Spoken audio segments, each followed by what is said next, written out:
our teachers always say it's not the ayahuasca actually that does the healing. It's the ayahuasca in relationship with the plant diets. The ayahuasca is almost like the medium from which the plant diets come in, and they affect their healing, and so it's seen as an incredibly important ally and connector, and like it opens the worlds, that what's known in that tradition as the mariación. The mariación is like the trance, the world of the trance, the world of the spirits. And then it's the curandero who's trained and has got skills, who then kind of, it's almost like an orchestra of relationships that then do this deep healing work. Hello, and welcome to Sacred Herbalism, the full moon segment of the Elder Tree podcast, where we explore how plants and fungi can support us to enter into a sacred relationship with life and the living world. I'm your host, Stephanie Hazel, herbalist, anthropologist, and a deep lover of this wild world. Let's walk into the moonlit forest together, into a world of magic, mysticism, psychedelic teachers, and, of course, the plants themselves. Are you ready? What does it mean to take a plant out of context? What do we leave behind when we extract a single active chemical from a medicinal plant? What do we lose when we take a single aspect of Shipibo culture, like ayahuasca ceremonies, but leave all of the cultural nest of animistic relationships with plants and the land behind? These are some of the potent questions that I explore in this episode with Skye, Cielita, Flor. Skye is a South African woman currently living in Melbourne and is one of the few people I know who has completed a 4-year immersive apprenticeship in the Peruvian Amazon, where she studied with Shipibo curanderos to become a healer. 4 years of full-time training. This actually makes her the most qualified person I know to comment on the rising wave of ayahuasca use in the West. When she came to Australia, she was confronted with the deep grief of having lost the beautiful animism of Shipibo culture and of finding herself bereft of the plants who had become her friends. She had found herself entirely out of context. Her pathway to grounding into the place she was now was deep ecology, which she believes is the missing framework that any animistic or psychedelic experience needs to be nestled into for a Western person to actually receive the healing that they're seeking. Her work now primarily consists of facilitating experiential deep ecology workshops and retreats, under the guidance and tutelage of John Seed, who I actually interviewed previously on this podcast. If you're inspired to learn from this heartfelt, intellectually sophisticated and wildly experienced woman, then you can check out an upcoming webinar with Skye and John in September, which is going to be held online, called Honouring Our Pain for the World.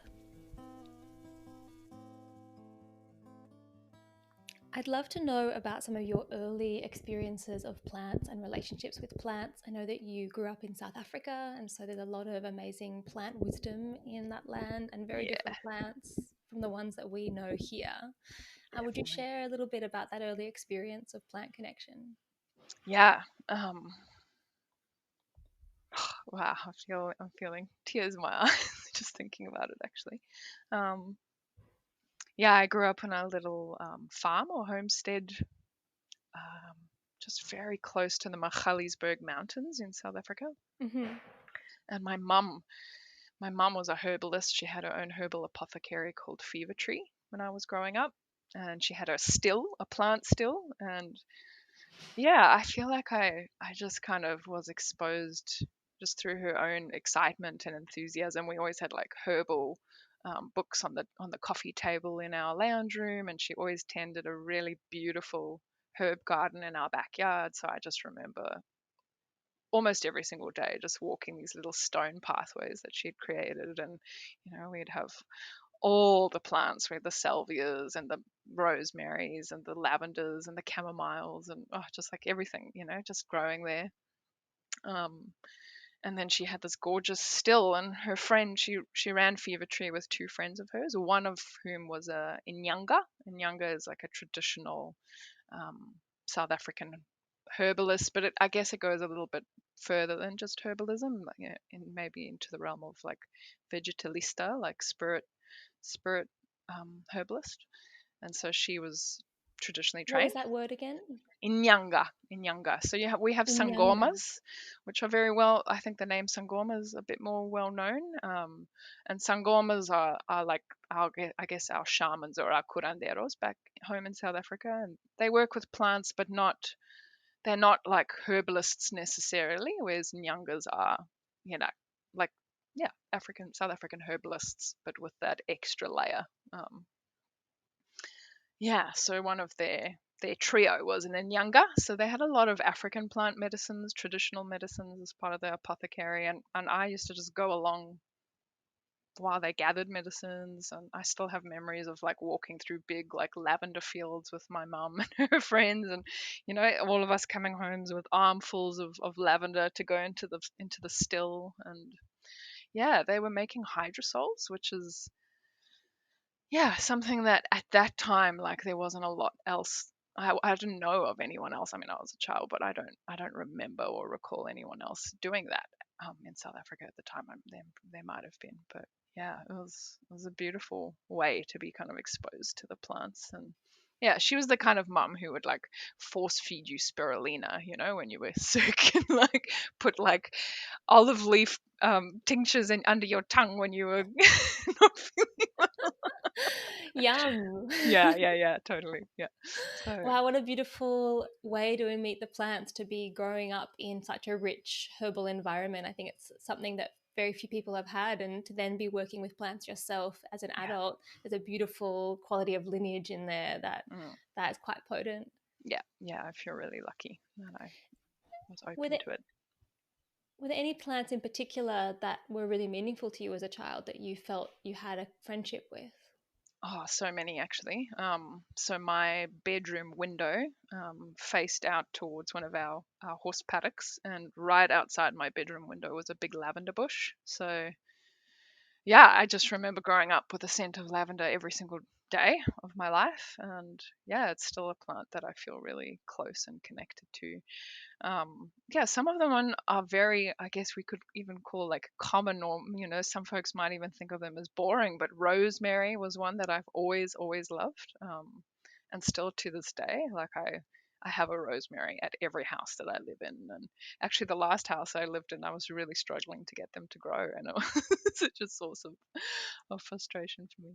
um, yeah, so I guess, what we might think of as the common kitchen herbs were always very present, but in terms of the African plants, Sutherlandia was a very common one that, my mum felt really passionate about. I don't know if you know or have heard much about Sutherlandia, but there's, quite a bit of research now around its activity with cancer. And so at that time, there was a lot of curiosity about it, because I think that research was quite emergent at that moment when she was, running her apothecary. And then African potato was another one. Hoodii, which is a kind of succulent. Like there's just so many beautiful plants from that land that I really miss. Yeah, the plant knowledge of that land is really deep, and I guess comparatively available. To here in Mm. my experience so far in my few years of living in Australia. Yeah. So I miss that as Did you ever well. go out in the land, like wild harvesting plants with your mother or with a younger that was part of her work team? Not so much the African plants, no. Like most of my harvesting experience when I was young was the lavender, the rosemary, because the still I was hopeful mostly harvesting for the still, and the still requires large amounts of aromatic plants, predominantly, as I'm sure you know. Yeah, so I think most of the memories are around yeah those kinds of plants for that. Yeah, And as you said, they might sound boring, but I think that there is a real power in these plants that are in such close relationship with humans and have been for such a long time. And for a lot of people, for me, the closest plants in my childhood were chamomile and peppermint because they were the yeah, teas that I drank every day of my childhood. And totally. they had all these associations. A peppermint for me was a bedtime. For some reason, my bedtime tea was peppermint, not chamomile. I think because I had quite lot of digestive stuff happening. So mum would make me a peppermint tea in bed. And that's one of my deep childhood friends that I Hmm. really discounted when I became a herbalist and got passionate about plants, because there's something in our culture of this grasping for that exotic. And so they Absolutely. seem more powerful if they're from South America or from South Africa. Yeah, rosemary, I agree with you. Rosemary is a plant that I think is really underrated. And when I was studying at uni, I did a 3,000 word monograph on rosemary. You could choose Oh, any wow. plant. And yeah, you can actually write 3,000 words about the healing powers of rosemary. I It's a believe pretty it. phenomenal, liver decongesting but warming and stimulating. It's a very Hmm. unusual combination, like Totally. antidepressant, brain helping, liver clearing, but still with this warming, invigorating, aerating quality to it. I'd So love to yeah, read that. everyone who has rosemary in their garden should be having rosemary tea. Yeah, yeah, absolutely. I so feel that. I so feel that. Actually, the one of the plants that has been a real stable friend and is actually native to South Africa now that we're talking about is rooibos, which red bush is I guess the English name for it. And I was weaned onto that plant. My mum said that when she stopped feeding me milk, she would put rooibos in a bottle for me, and that was my nighttime drink from very, very, very young. Is that a Yeah. traditional use of rooibos in South Africa, like for No, not weaning that I know babies? of. She just intuitively did Mm. that, and it's feels like a friend. Like I literally, it feels like this warming hug to me, and I Mm. always have it on hand. And when I was living in the Peruvian jungle, we had sorry, my dog is barking. Yeah, I would always bring packs of rooibos with me as well so that I could keep drinking it. So, yeah, that's been a really steady one. And it's been so steady that I would say that for quite some time I didn't even take conscious notice. Yeah, it was quite an amazing thing to wake up to the fact that I'd had this literally this lifelong relationship since infancy to to a rooibos. Yeah. Think that that's something I really love, uh, supporting people to unpack when I do workshops around plant connection, is Yeah. looking for those relationships that we already have with plants. And even Yeah. if someone thinks they're not a plant person and they're just getting involved and there are all these plants out there that they have an aspiration to be in relationship with, Yeah. the reality is we all do have these existing intimate relationships that we just need to turn our attention towards, and they can become sacred, as you said. Hmm. Yeah, Yeah. I think ginger's another one. I always joke about how my baby, who's 7 months old, is probably half ginger because I have ginger all the time, and every time I drink, I tend to add ginger to a lot because I feel like I have a bit of a cold constitution, and I've intuitively just gone towards ginger. And so I feel like that's another one of those slightly undercover helpers. The herbs that built our babies. Yeah. My partner was joking when I was pregnant and we were looking for a name for our daughter. He's like, "What about nettle?" Because I drank so much nettle, Me like too. liters and liters and liters of it. Yeah. And actually, it's a really cute name. Unfortunately, half my family is French speaking, and it becomes like nettle. It's like a really weird. I was like, no, I can't do that to my child. No, no, no. Oh, Or it's the a French very word for cute name. nettle is ortie, which is also an awful word. So I was like, nah, But can't her do it. name would have been Nettie for short, which would I have been know, so sweet. it's Yeah, very cute. yeah. So you mentioned just before that when you went to the Amazon that you were using Robos, and I know that you had an incredible experience of being 16 and going to live in the Amazon, studying plant medicine, which is an incredible journey that I'd love to hear more about. Would you mind sharing some? Yeah, so actually I went to the Peruvian Amazon for the first time at 16 just for a retreat, and then I returned home after that. And then I returned at 23, and I was there from 23 to 28. So yeah, but my first experience of working with ayahuasca in a retreat setting was at 16 years old, and yeah, it was. I mean, it completely changed my entire trajectory in life, and I feel like it came at the perfect moment because I was experiencing quite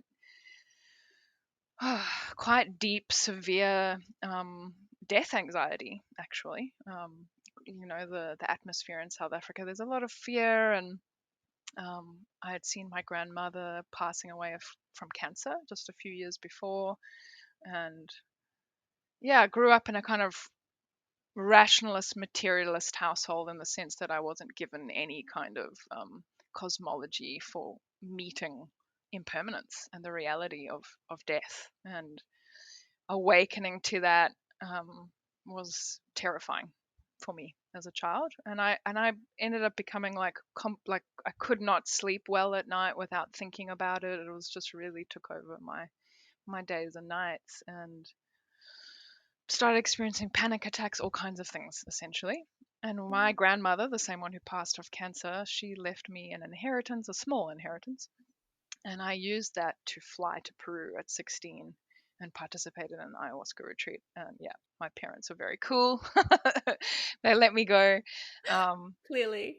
and yeah, it was absolutely phenomenally life changing experience. And I knew that I would go back, and I went back some years later. Yeah.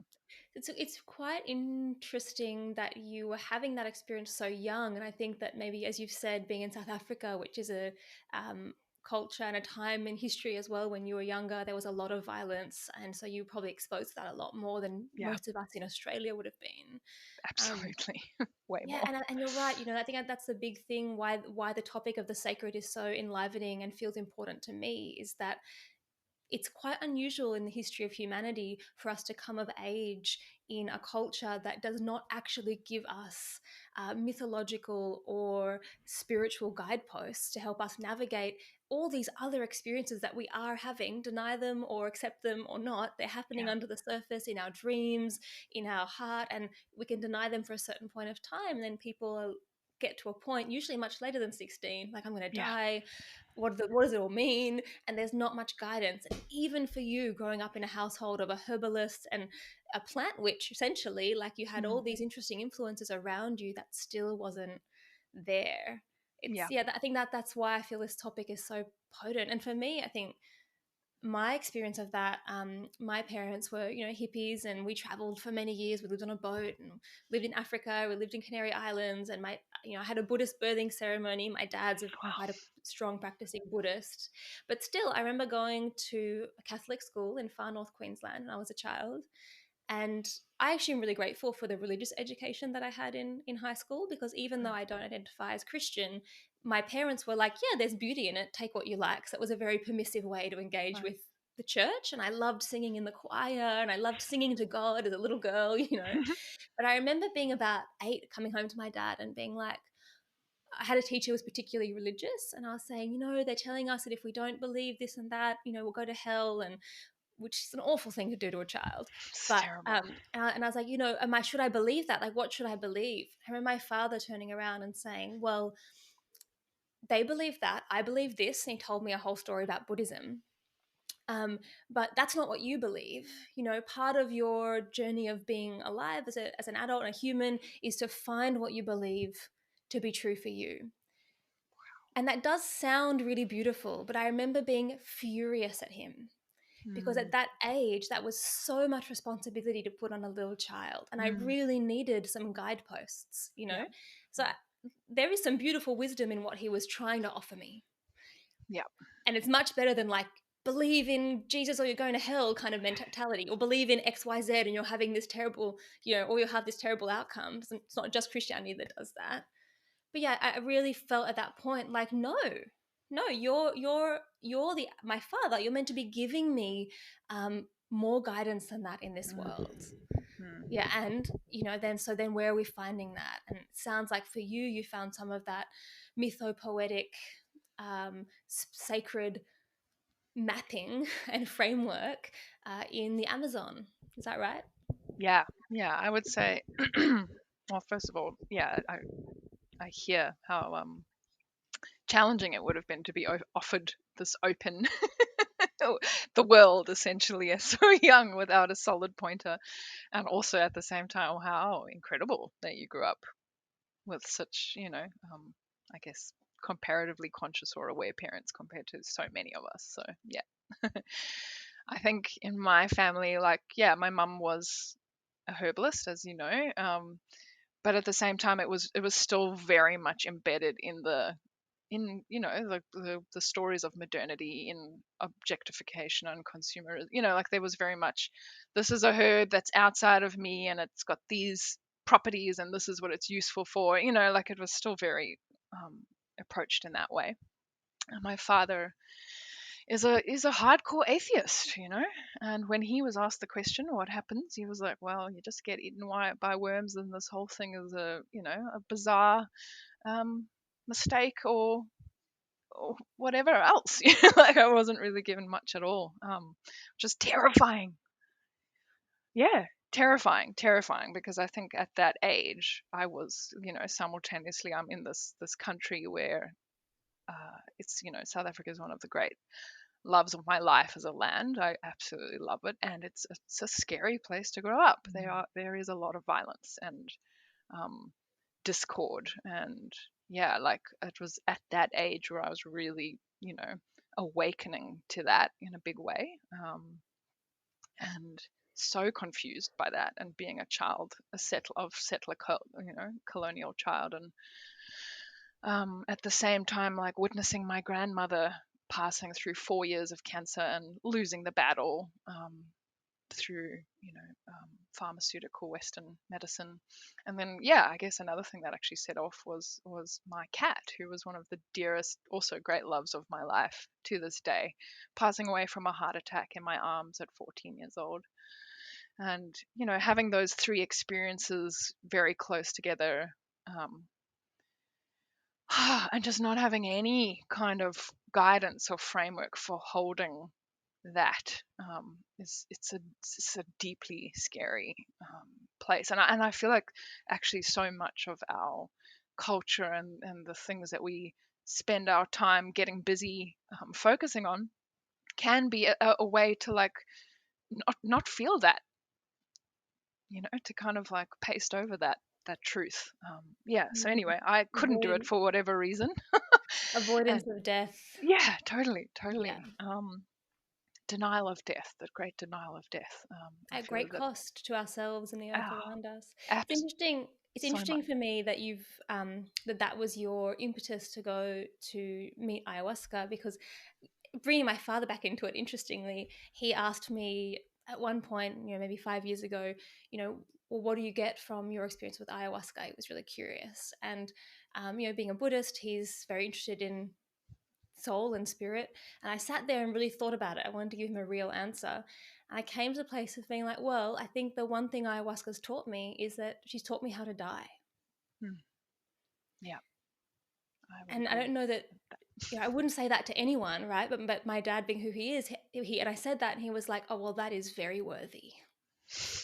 So that's Yeah, very important, yeah, yeah, like yeah, Buddhism is very focused on that moment. Well, his strand of Buddhism is very focused on that moment of death and how important that is, and yeah, knowing how to die being really important. yeah, yeah. And I identify largely as a Buddhist myself, and we know, um, personally, when I was living in Peru, we had whole Buddhist sanghas come on retreat with us, and actually had a Tibetan Buddhist Lama come and train to offer ayahuasca to his sangha. Yeah. Yeah, one of the many stories we have from that time. Yeah. Um, And do you relate to that at all around learning how to die? Absolutely, absolutely. Yeah, I feel like that has been a massive transmission from the medicines to me. Surrender and death, again Mm. and again and again and again. Yeah, Well, they're so related, right? Like death is the ultimate surrender. So when yeah, we're sitting in an experience that's really potent and terrifying, as ayahuasca really can be, and yeah, kind of should be, I think, then having that moment where you're feeling like, I need to try and control this, and surrender is letting go of control. totally. Well, that was my very first ceremony at 16. Plunged me straight into my own death, and I spent, yeah, many hours dying again and again and again and again until it kind of spat me out into something that was, I guess I would now call my larger sense of self, or the place of no self, more specifically, actually. The ego death, that births you into, again, that ineffable experience of being beyond a self. And that was my first ceremony at 16. It was Yeah, I mean, it's such a long Congratulations. story. Yeah, thank you. But I just knew that that was going to be part of my work. But the plants were very explicit actually on my third ceremony. I was told to go and study Chinese medicine. And I didn't know anything about Chinese medicine at the time. I didn't know anyone else who had studied Chinese medicine, but I have found myself in the ceremony just, you can't see what I'm doing, but I was intuitively doing acupressure on myself and like working along what I now know to be the meridians, but I didn't know that that's what I was doing at the time. And yeah, I was really, I guess you could say, almost obsessed with finding, because in South Africa there was no place to study Chinese medicine. So I had made plans to like go and move to China or Cambodia and study it there. And just as I was about to leave, this is now a few years later after this experience in the jungle, I ended up entering into a traditional Chinese medicine apprenticeship with a doctor of Chinese medicine in South Africa, but it wasn't a school. He was literally a doctor of Chinese medicine from Mauritius, of Chinese lineage, from a very long lineage of practitioners. And he was just accepting a handful of apprentices, and I managed to worm my way in by some great synchronicity into this apprenticeship. And I'm so grateful that I had that. I had 3 years of intensive study with him, and it wasn't my path to do that full time. But I feel like it gave me a really good grounding into the language of energetics and some of the embodiment practice of Tai Chi and Qigong and, like, just yin yang and 5 element philosophy and all of that, to carry that into the jungle, into my 5 year apprenticeship, was really powerful. I feel like it helped me connect deeper with the plants in that tradition there. Yeah. I could go into a whole thread of conversation with you around that interplay. I'd be fascinated, but I actually really want to hear more about what the shape of your 5 year apprenticeship in the jungle was like. Tell us more about that, please. Yeah. So I ended up returning to the jungle after my 3 years of Chinese medicine. Um, Actually, with a year of wilderness guiding in between. I had a lot of a very eclectic early years. Yeah. So then I went to Peru, and my first year was a bit fumbling. Like, I didn't really know. I knew I wanted to study. I didn't know who I wanted to study with yet. I didn't have a plan. I just kind of arrived. I didn't have Spanish yet, so I knew I needed to get Spanish. Get Spanish. I'm still getting Spanish. I'm not that great at it, but it's functional.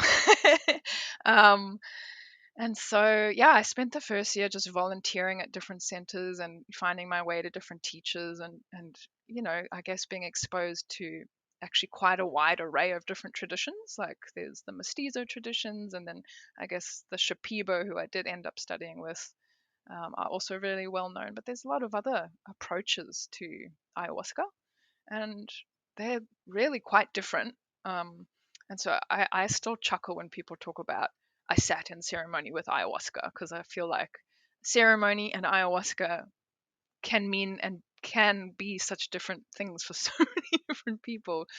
Yeah. Anyway, so I was really fortunate. I got to study with a mestizo and do a dieta with him for a few months. Volunteered at another center with a Witoto curandero for a few months, and I got to experience dieta and ceremony with quite a few different people and different approaches. And toward the end of that first year, I found my teacher. And this is actually a family of teachers, because his whole family practice, including his wife, and I ended up in apprenticeship in the Mahua Lopez lineage of within the Shipibo tradition. And I was Mm-hmm. simultaneously working as a facilitator at the Ayahuasca Foundation, and that's kind of how I funded my apprenticeship. So I was able to kind of sit in ceremonies, because my job was to be a facilitator on retreats with my teachers, as well as a translator, and also as a student. So while we were facilitating and taking care of all the mechanics of retreat, which is a lot, we were simultaneously being instructed on how to gather plants and prepare medicines. We sat in on all the consultations, and we were also very rigorously trained in ceremonial facilitation. So Mm-hmm. right from the get-go, we were, you know, being trained in singing ikaros and doing dietas. And so, yeah, I would have these kind of concentrated experiences of sitting in retreat with my teachers and watching them, yeah, treat people of all kinds, with all kinds of reasons for being there. When I first got there, ayahuasca wasn't so known or popular, like it wasn't a household name yet. So a lot of the people that were finding their way to us were folks who were in deep need or were like deep seekers, you know. And I feel like it changed later on as it became a bit more popular. There was a lot more younger folk coming for the sake of exploration, which is, you know, that's valid as well. But the scene changed in my time there. Yeah, and we got to experience and witness our teachers treating all kinds of things. You And know, just to be clear here, so the ayahuasca experience was part of that treatment process, but it wasn't the yeah, entirety of it. And there were a lot of other types of healing plants and healing practices that were being used. Would you mind speaking about that a bit? yeah. Actually, thanks for naming that. So I would, yeah, I think what happens is that often folks think of it as ayahuasca, and even I'm using that language because that's just how it's spoken about now. But yeah, the retreats were curanderismo retreats, and we were studying curanderismo, which is an entire tradition of medicine of which ayahuasca is a part. Now, obviously, a lot of the folks that were coming down on a retreat were seeking out ayahuasca explicitly, but you know, we got to witness our teachers treating a lot of locals where ayahuasca is just not even a part of the treatment at all, you know. And you know, a lot of the locals actually thought we were all mad for wanting to drink as much as we did, and you know, actively seeking it out, because it's not actually always a part of, well, often actually it's not a part of the treatment, only if it's seen to be necessary. Sitting in on ceremony is very common, um, So because local people are sitting in on ayahuasca ceremonies without actually participating in or taking in ayahuasca into their own bodies. yes, yeah, yeah. So in that And what is the tradition, appeal of that for people? yeah, so in the curanderismo tradition that we studied in, we work with the medicine, or we drink the ayahuasca as a curandero, because it kind of enhances the sight. So it allows us to see into our patients and to diagnose what's going on.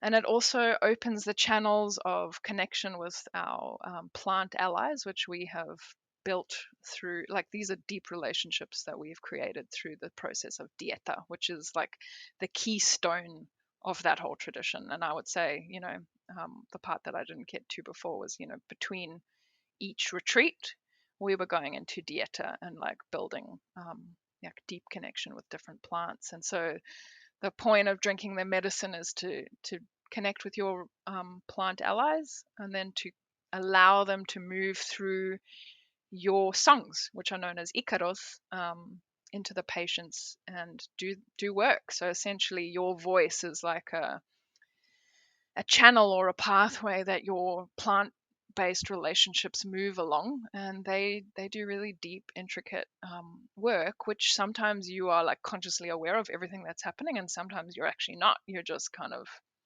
yeah, literally the channel for that work to take place.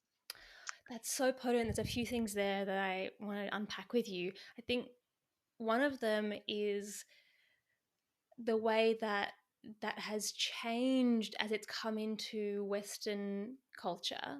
Mm, The kind of some of these aspects of the curandero tradition of healing have come into the Western culture in a really strong way. Primarily, the use of ayahuasca as a kind of peak experience slash spiritual healing journey, yeah. right?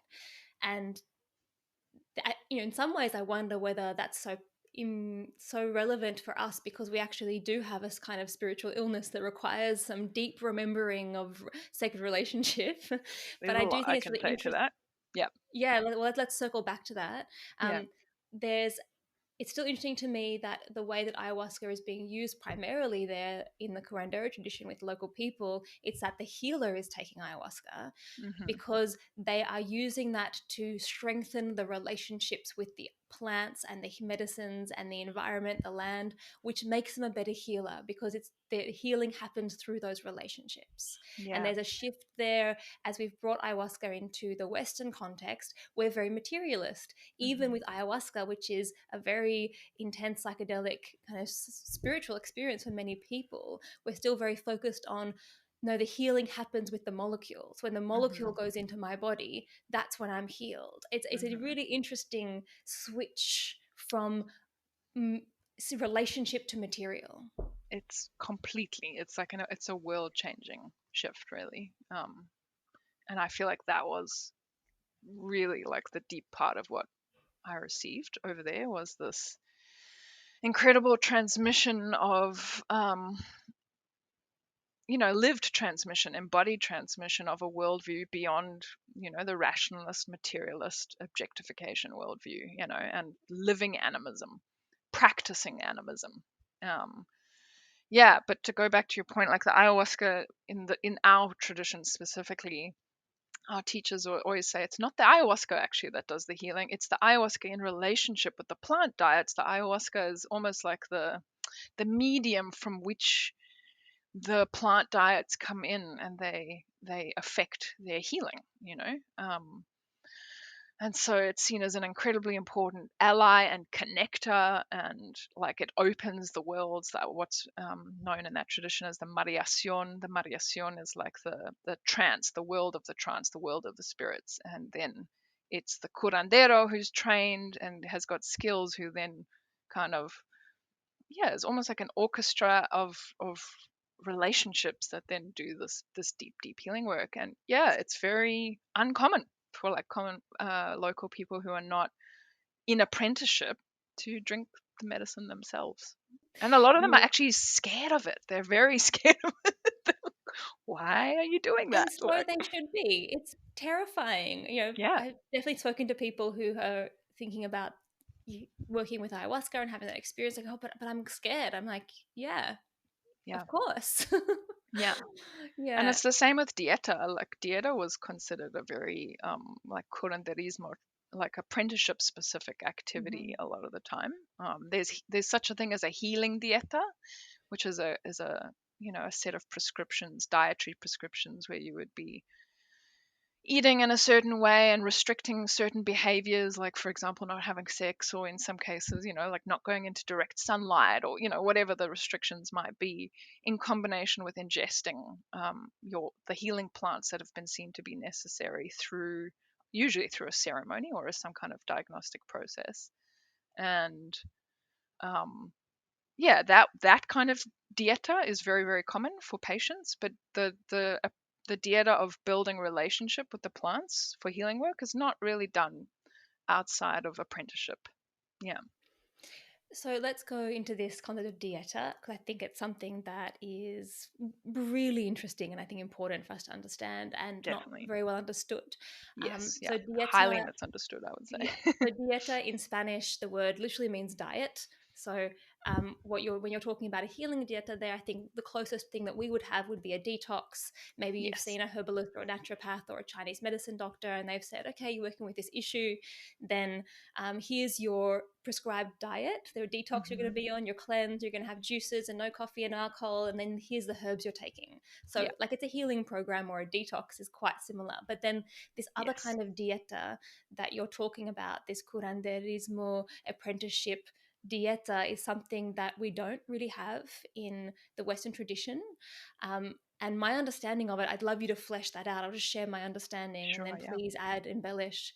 My understanding is that it's a process of going into a kind of retreat, sometimes also often on your own, and Hmm. having a very restricted fast like diet, and working with a specific plant, and it could be for weeks or months, and that Hmm. you're Or meeting years. this, or years. Wow.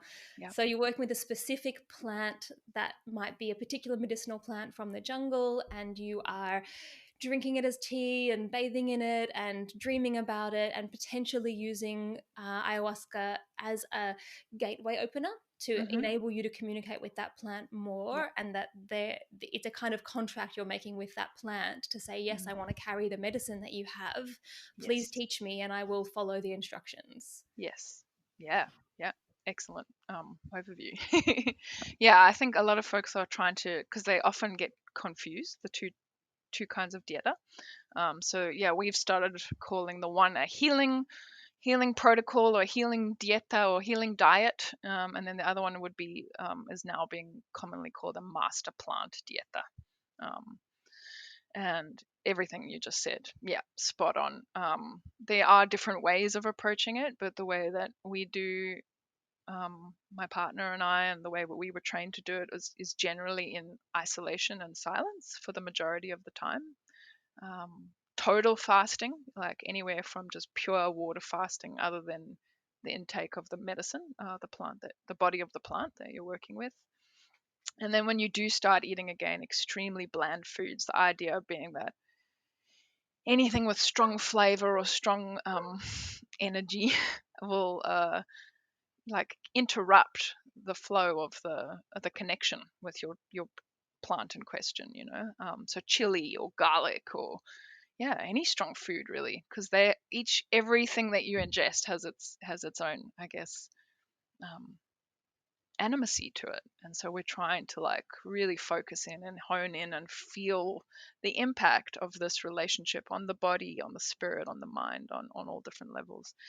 And yeah, there's all these kind of ritual protocols that you can engage to help foster that connection, and you're really appealing to the plant in question to reach toward you and enter into a teaching relationship, like a student teacher relationship with the plant in question. And they don't always, you know, sometimes they don't or not interested in connecting with you for whatever reason. It's not the right time, or that's not your medicine to be working with. And other times it's, you know, it's really, really clear that this is, you know, some folks go, you know, short and deep as opposed to long and wide, in the sense that they'll diet just one tree over an entire lifetime. And we have one of our teachers who has like a very strong relationship with a particular tree, and while he has dieted with other plants, like he has returned to that one primarily again and again and again and again. And it's, for him, he says pretty much the whole world of medicine is contained within the relationship with just that one tree. Whereas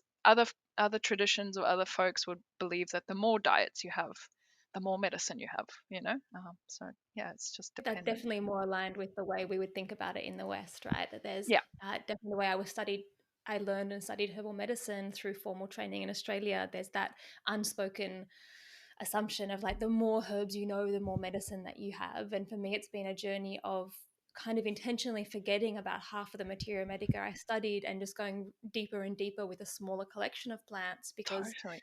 that's when I feel that I actually can use them to better effect. And so much of what you're saying there about that process of like deep, reverent, direct transmission and study and relationship building is, you know, feel, I want to breathe that in. You know, Mhm. to invite Mhm. everyone listening just to breathe that in, what that kind of relationship with plants as a herbalist and a healer might feel like. Because I don't actually know that. I'm like starting to touch the edges of that in my personal exploration. I've Mhm. never had a dieta experience like you're speaking about. Yeah, it's really profound. It's a world changing, paradigm shifting experience to encounter a medicine from that. You know, like, I think so many of us, we when we think of herbalism again, it's often like herbalism in our culture is often interchangeable in some ways with pharmacy. You know, it's like use this herb for this thing and that for that thing, and you know, and it's like someone who's skilled in herbalism is someone who's like memorized the materia medica and can, you know, Yeah, whatever. phytopharmacy, you know, phyto being plant, the Latin name for plant. Yeah, Phytopharmacy is where you is what we're taught, you know, and it's something that I kind of resist, because anyone can, you know, you could ask Chat GTP, what herbs do I use for bladder infection? totally. There's no seeing in that. It's just No. a regurgitation of association, word association. Yeah, yeah. You Whereas know. this is so the opposite. It's like deeply, deeply relational. It, Mm. you know, like the medicine is obviously the plant itself has medicine, and if you know, if any one random person were to prepare whatever mint, for example, there would be an effect. We know that there's a physiological response to Mm. the chemical constituents of mint. But then in this tradition, it's that, you know, our teachers are like the deeper medicine is in the relationship, Mm. and it's through this depth of relationship and entering into this kind of, yeah, I mean, some folks use the word contract, you know, it's like this experience of, all right, yep, you and I are going to be together for a lifetime now, because through the process of dieta, you're actually inviting, this is the way that my teachers describe it, you're inviting the plant to kind of energetically take root in your body. And in the process of dieta, you're creating the conditions where that you're you can imagine. Okay, I'll just use mint again as an example. If I'm planting the seed, the energetic seed of mint in the soil of my body, and then through my practice of making space, I'm creating like the right conditions for that seed to start to grow. And it's through my attention, it's through the ritual, it's through the awareness and the focus and the devotion. Actually, it's a very devotional process.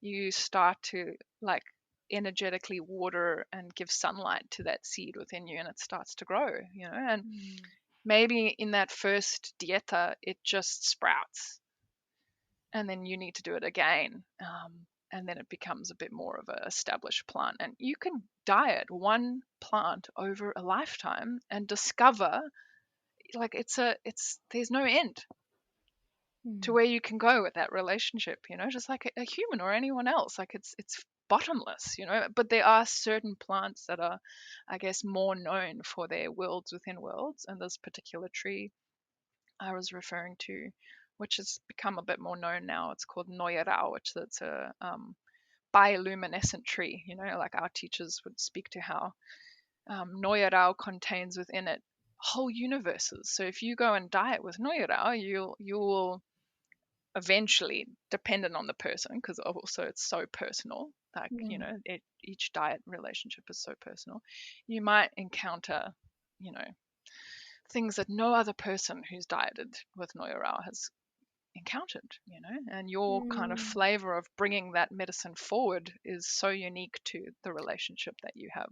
Well, as well. that's what a relationship is about, right? Like that's where that different perspective around kind of objective chemical constituents and relational thinking, because in a relationship, it's the emergent quality between two beings. So who you are as an individual meeting this plant or a person or anyone else, there's a particular energy that comes from that meeting that is not existing inside any other meeting. And I think the same happens, right, with patients, with clients that come to herbalists, and they're you're giving them a herb, and I think we can make the mistake of thinking that mint always does this, that, and the other, or rosemary is always this, and then that's making the mistake of thinking about them like pharmaceuticals. But a pharmaceutical is one chemical, and a plant is hundreds of chemicals that vary depending on where they were grown, when you picked them, what that particular plant's personality is in that moment. And so then it's like when you give someone a medicine, the relationship between that person and the medicine, even just biochemically, let alone psychospiritually, changes the activity of that plant. I think that same relational materialist shift that we're talking about. Yeah, it's an emergent experience between the plant and the person. Yeah, medicine is an emergent experience between a plant and a person. That's a really powerful. I'm going to say that again.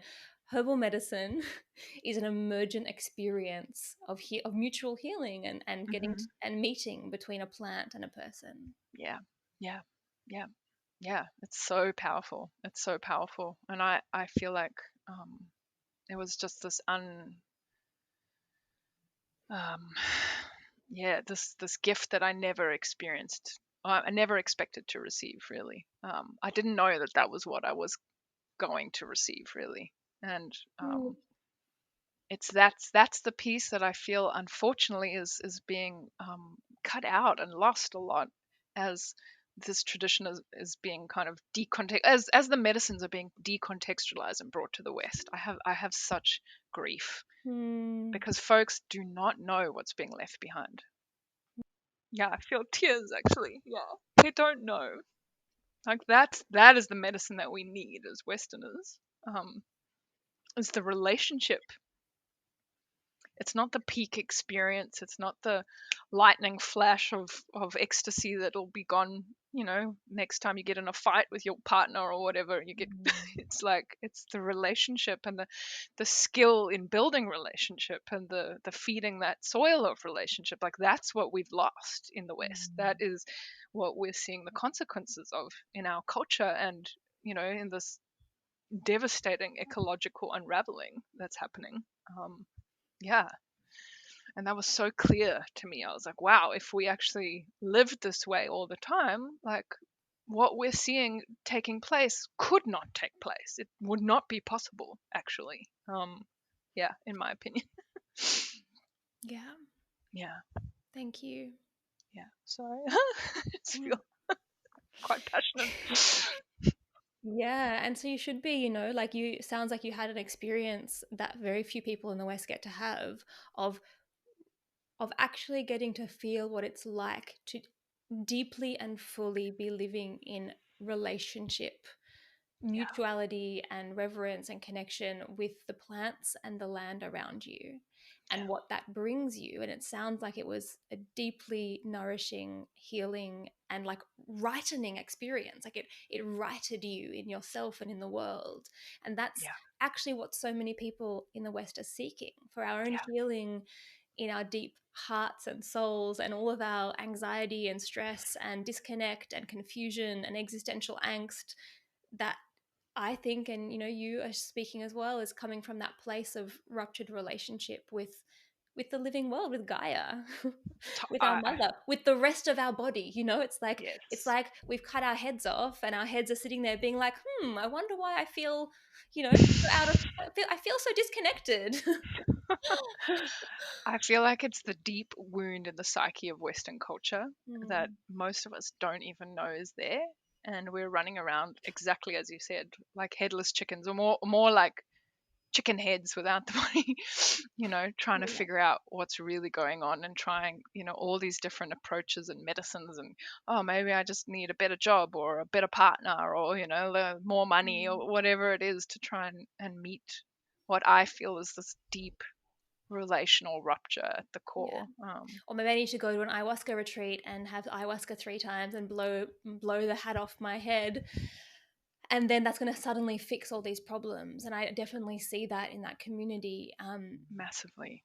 There's I yeah, so much sorry. to be learnt there, and I definitely have been, it's one of the reasons that I've been working a lot with these kind of experiential plant courses, which is, in a way, I'm hearing you talk about dietas, and I'm like, yeah, that's what I'm reaching for, without really Mm, knowing that's what I was reaching for. It's been, yeah, there's still this sense like, how do I invite people and myself into a space of really meeting medicine plants, rather than just being like, here's the 20 plants for anxiety, being like, well, here's a plant that can sometimes help for anxiety. Let's really yeah, get to know it and work with it and journey with it.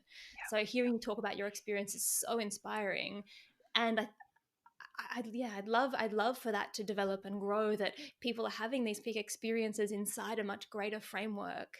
And yeah, it's interesting as well, people are willing to pay for that peak experience, to yeah, I know. prioritize it financially and time wise.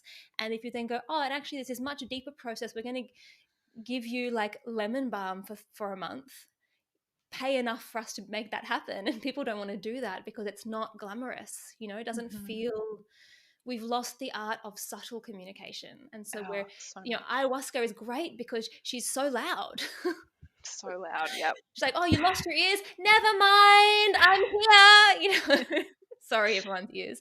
um and so like you can be completely deaf to the subtle realms and still Hmm. hear her. And these other plants are much more subtle, and we have to Hmm. reclaim that ability to listen and to hear. And the thing is, like the ayahuasca works so synerg like you can feel when you start working with them in this way that they're meant to go together. Like ayahuasca opens and synergistically connects with these other plants, and there's a richness to that experience of like it's so obvious to me. How do I say this? That that's one of the ways that ayahuasca is meant to be worked with. Less about any random person coming off the street having a peak experience, but rather like entering into this deeper relationship that involves these animist relationships with other plants and like seeing the way that they weave those connections together, and opens them up and facilitates the deepenings and it's they're meant to be together, in my opinion. And so I'm really curious, like, what you would encourage people who are already engaging with ayahuasca, or are seeking to, what you would encourage them to think about. mm, yeah, I have a lot on that. I think something that became really clear to both my partner and I when we were in Peru was just this, I guess, this assumption that a lot of us from the West bring, that whatever you encounter in your ayahuasca experience is just the unfiltered truth, without recognizing that we bring all of our cultural stories and assumptions with us into the ceremony a lot of the time. And particularly on the other end, when we're trying to make sense of and integrate, most of us are filtering that experience through our cultural lenses, our religious lenses, our early, like there's so many layers that it passes through. And so I think one of the things would be really important would be to just draw attention to, yeah, those assumptions that you're taking with you to the medicine. Because even though you can have very powerful, direct, conditionalist experiences, you always come back into the mind afterwards. And there's a particular set of language and ways in which you are now going to interpret that experience. And it makes a difference. So I guess what has been really powerful for us is learning to see the water that we're swimming in modernity and Western culture, and the ways that that impacts the ayahuasca experience and the way we integrate it on the other side. And what we have become really passionate about is actually finding living earth cosmologies and languages and frameworks that I, as a settler colonial Western person, can take, that isn't stealing from another tradition. Like I studied with the Shipibo, but I'm not Shipibo. I will never be Shipibo. And so what I found is this kind of lens of deep ecology with systems theory and Gaian science, and deep time of Brian Thomas Swim and the deep ecology. All of those things move together, and they create, I guess, a living earth cosmology and language that is animist and relational, and all, so many of the things that I experienced in the jungle, but without, appropriating the shape and the words of someone else's tradition that isn't mine. Yeah. Not only is that disrespectful and extractive, it also doesn't work as well. Like when It you're doesn't work as well. taking a cosmology that is steeped in cultural assumptions and understandings that you just don't have, it is always going to feel a little bit artificial and a little bit contrived. Even if you love it and it speaks to you, there's a contrived nature to it that, I think the Gaian sciences, and for me it's a lot about, paganism has been a big part of that as well. Like I think early adolescence and reading some Starhawk things and really meeting some of these Celtic inspired neo-pagan mythology has been really powerful for me. That's felt like, oh yeah, this is something that I have the right to draw from. Totally. Yeah. This is my people in some way. I'm a student of Josh Schrei from the Emerald podcast, and I think he, like something that I really resonate with him and his work is that I feel like he's done a really brilliant job of calling attention to all the ways in which those of us from the West are actually animist in our core, always have been, and bringing the kind of mythology of animacy forward again, and speaking to how animism is normative consciousness. It always has, always will be. It's ours too.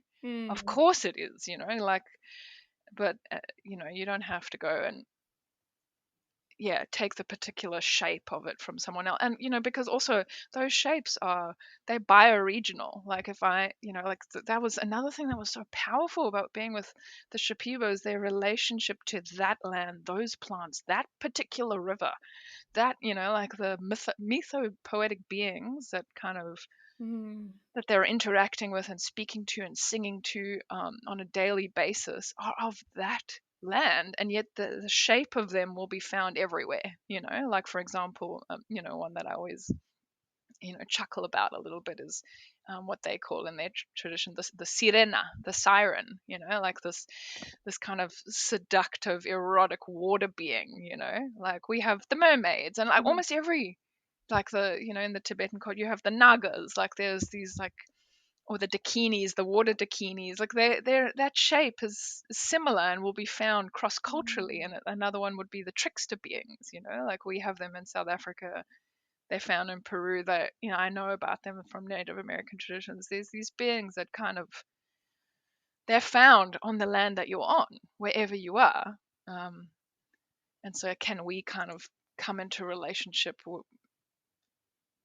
with the land that our feet are connected to, from the waters and the airs that we're drinking, and I think that's really important. And when you're saying, they're having relationship with that land, you don't just mean the Amazon, you mean like that particular 50 acres where their village Oh, and extended lands are, and that absolutely. particular Noyarao tree and that Hmm. particular river. And that's something, I've moved so often in my life, Yeah, from cross nationally as well, and even in Australia, from Cairns all the way down to Melbourne. That's a big shift in land and climate and plants, yeah, and that's hard for us to develop when we are transient in that way.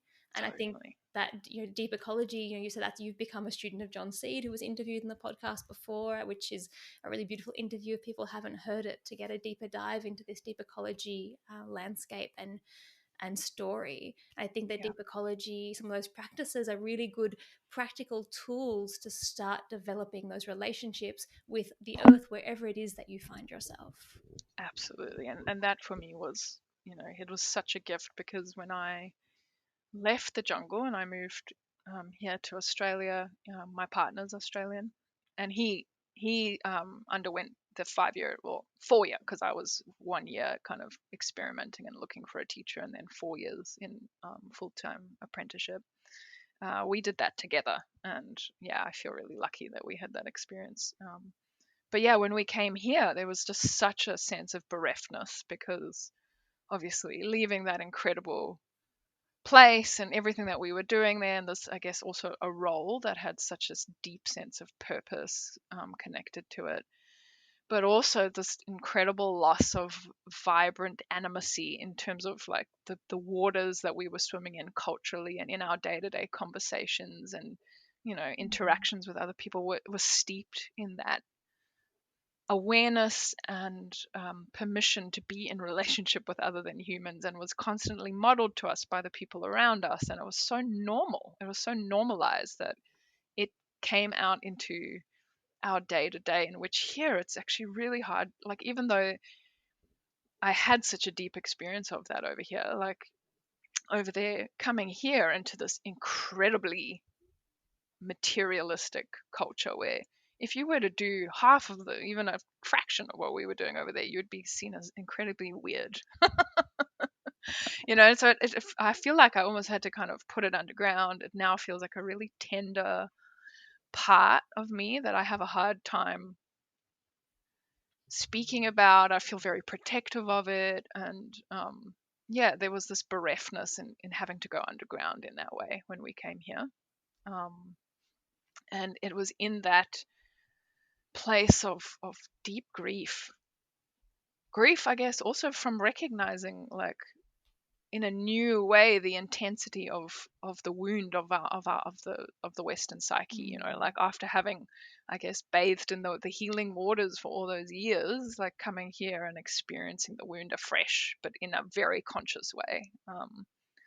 It was devastating, and I feel like deep ecology gave of with John Seed, it like provided a space first to like name the grief, all these griefs, and normalize those griefs and express those griefs, because grief ritual is a big part of that work, Yeah. and has become a really big part of the work that my partner and I now offer. Like, I feel like that's a whole other podcast, really, that we could speak to. It's like very, very essential part of our practice.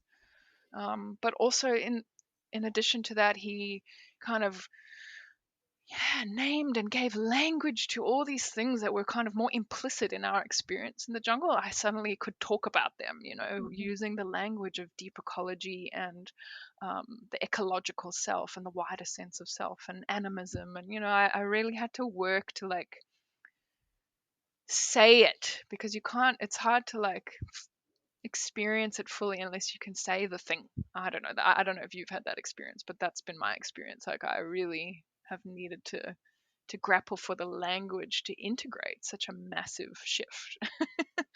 And he Yeah. gave us that in such a powerful way, and we've followed that thread ever since. And I now feel like a pretty strong advocate of bringing deep ecology together with, I guess, the modern use of plant medicine. I feel Mm. like it's a context, because what's happened is, like, in carrying plant medicine over from the traditional context, animist contexts, bioregional context into modernity at large, Mm. we've decontextualized it a lot.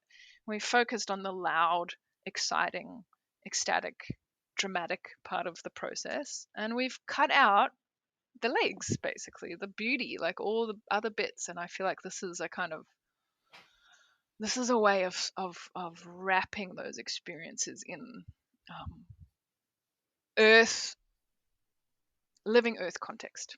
Yeah, I Yeah. think what you're talking about there when we speak about decontextualization, people might say, well, what does it matter if we take something out of context, and that, I, that is part of the challenge of the Western mind, is that we have been taught that it's the things that matter, not the context or the system that they exist in. And Yeah. even in quite cutting edge philosophy of sociology and psychology and organizational management, we're seeing systems thinking emerging Yeah. in some of the cutting edge Western thinking in the world.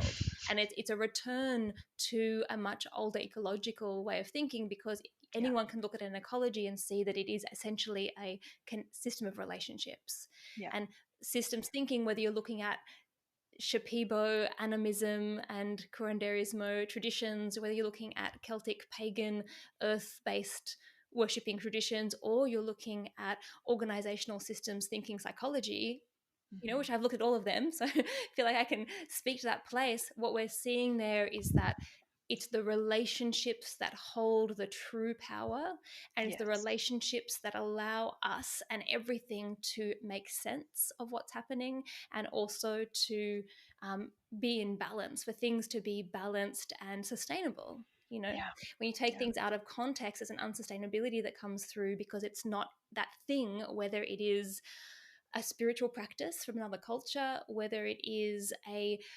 molecule from a medicinal plant, you're taking it out of the context of the rest of the chemicals and substances that are in that plant, whether it's Yeah. ayahuasca coming out of the context of the jungle, or whether it's taking a person out of context and moving them somewhere totally different, Yeah. where things get harder, they become less sustainable, there are unintended consequences, and it's harder to make sense of them. So that's why when we're talking about context, it's Mm-hmm. so important for things, especially transformative peak psychedelic experiences, to be safely nestled inside a context that Yeah. holds that experience in a way that is safe and makes sense. Yeah. Yeah. Oh, thank you for saying it like that. That was Mm. beautiful. Yeah. You're welcome. Yes, Mm. I'm hearing that there's this, you're really feeling the dangers, you're seeing the dangers and the risks and the great tragedy of losing the context of ayahuasca use in the experiences that you've had, and them coming out here out of context without that kind of safety net of relationships and meaning making net of relationships. And for you, that deep ecology has been that context that ayahuasca and many other of those kinds of experiences can sit inside of and still make Yes. sense to a Western mind. And I would argue that would do a better job than if we brought the whole Shipibo system over, which we can't, because that system You is can't. land-based. It's land-based, And exactly. even for you living there, like, I imagine that it came a point where you were like, this is amazing, and it's not mine. That's exactly the point I came to. And that was, yeah, a whole other, yeah, limb of my journey. Mm. Yeah. And it's something I'm still journeying, because I'm South African. I went and did an apprenticeship in Peru, then I moved to Australia. Like, I've felt that shock of being transplanted multiple times and having to really kind of figure out, all right, well, I'm here now, like, what does it look like for me now? Like, Mm. there was some moments where folks were asking, oh, are you guys going to run ceremonies and Shipibo, like, and it just felt wrong. It was like, I can't do that, because I'm not that, and this land is asking me to just slow down and actually Mm. rediscover what all of those experiences like look like here. How do they ripen here? How do they grow here?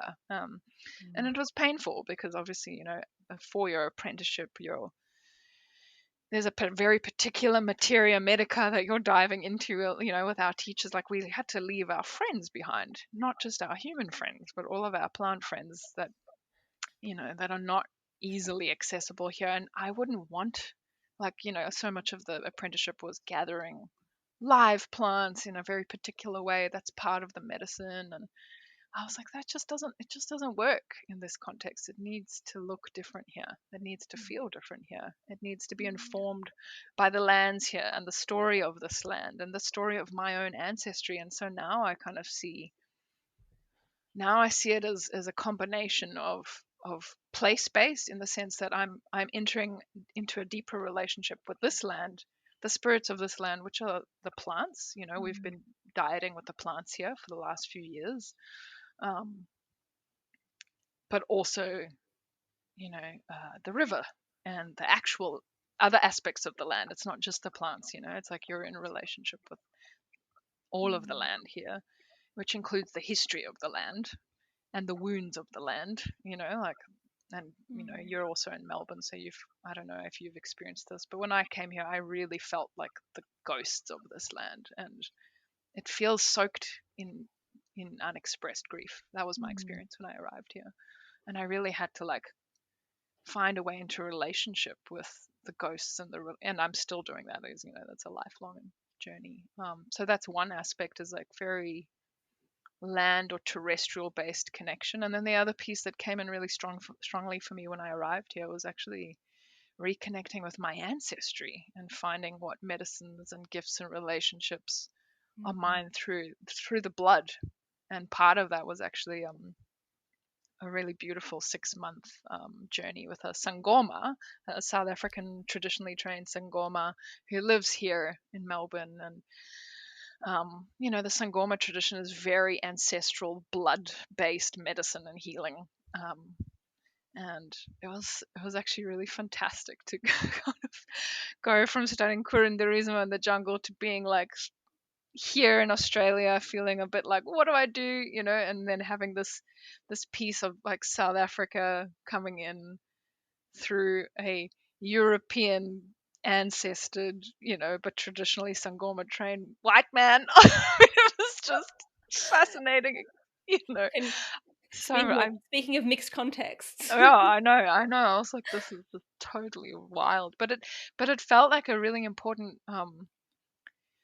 introduction, I guess, to blood-based relationship and ancestor-based relationship. Part of that context as well, each of our personal context is Yeah, also related to our ancestral context, and who those absolutely. people were and what their traditions were and what gifts and wounds they carry that show up for us in our lives. Yeah, and I feel like that really actually brought me kind of almost full circle back to some of the, I'm using quotations here, boring kitchen plants again, because I was like, wow, so many of these plants have been with my ancestors for who knows how long, and kind of like starting to really explore the relationships with plants that my mum used on me growing up, and that were outside of my bedroom window, that I was in deep relationship with, but not having this technology of relationship, like from this new perspective of now having this awareness and this technology of relationship. And, that's been really beautiful rediscovery of old friends in a new way as well. It's beautiful. I actually had someone come to me recently. They had a frozen shoulder and it was really acute and lots of pain, and they're like, oh, can you do anything? I can't get into the osteo. And so I gave them a mix of herbs, tincture to take, but I also went out to the garden and 2 plants that have some use for that kind of thing. They're not like the ones known for that, but they have an application, was mugwort, which is definitely used for pain, Yeah, and also yarrow, which is used for I love bruising and blood moving. And they're the yeah 2 plants I had in my garden that felt aligned enough, and I have deep relationships with both of those plants. yeah And so I went out. Was a French man and not at all into this kind of thing. So I picked these herbs for him, and I told him instructions to go home and make a poultice on his shoulder. I did say, Like, these plants have been found in Neanderthal graves in France. You know, these plants have been journeying with your ancestors, and, you know, whether Neanderthals were our ancestors or not, they were also being used by the Cro-Magnons since before they were actually fully human. Yeah. Yeah, that's Yeah. how long your people have carried this medicine. And That's I saw exactly. him just be like, oh, wow. Something he'd never thought of before, and it felt really powerful to hand over those plants with that reminder. I was giving him some context for his existing relationship with those plants. And I think that is just so, so true. And I really have felt, I remember the first few times doing diets with, the common kitchen plants, and saying to my partner, I feel like, even though this is the first time I've done this diet, particular diet, which one of them was lavender, I feel like I've dieted this plant many times before already, Mm. because it felt so quickly established, in that kind of metaphor I was giving earlier about you planting it in the soil, and maybe the first diet is a sprouting, and then the Yeah. next diet it felt very quickly grown, inside of me, that connection. And I was like, it's because I've kind of been micro dieting with these plants my whole life, and probably over And multiple generations. I suspect you go far enough back through our ancestors, my ancestors, your ancestors, and there are people who did deep diet like work with these plants Yeah, I know it to be true. as herbalists. Yeah. Yeah, And so those are yeah, also, the ancestors have done some of that work for us, you know. yeah, yeah, But coming back to exactly. those plants that are your ancestral plants, and for me as a European, I was born in Europe, you know, as a European person, those plants are my ancestral medicine. And there's find those plants and the ones of the land that I live, I think, is that's Hmm. the magic interaction spot. Yeah, totally. Oh, it's Yeah. so magical. Yeah. Been so nice to talk to you, Skye. Thanks so much Oh, for being here. yeah. Thank you. So much more we could say. This is, yeah, it's Yeah. beautiful. Feels rare. Well, I'm not sure if you could tell, but I had an absolute ball during that interview. That's the first time I've had the pleasure of talking to Skye one-on-one like that, but I have been getting inspired by her thought-provoking, earth-connecting writing that she regularly posts on social media. So if you're on Instagram or Facebook, follow her. I really recommend it. And if you're ready to start deepening your own personal relationships with plants in a way that is really inspired by the Dieta tradition, planting the seeds of these relationships, so to speak, then that's exactly what I do in my upcoming Finding Your Plant Allies course. We start on the 17th of August, and you'll be working with 5 different plants. The course is really designed to help you learn the skill of developing this kind of relational way of being with plants. You can check out the link in the show notes below, and I'd just love to have you along. That's us for this moon cycle. I'm so glad you walked into the dark forest with me. This podcast is part of The Elder Tree, a non-profit dedicated to empowering people through grassroots herbal education, weaving a strong community of herbalists, healers, and plant folk in Australia. You can head over to theeldertree.org to find out more. If you like this episode, we'd love you to subscribe. And if you know who we should interview next, drop us a line. See you next month. And in the meantime, may you be blessed with good health and many plants.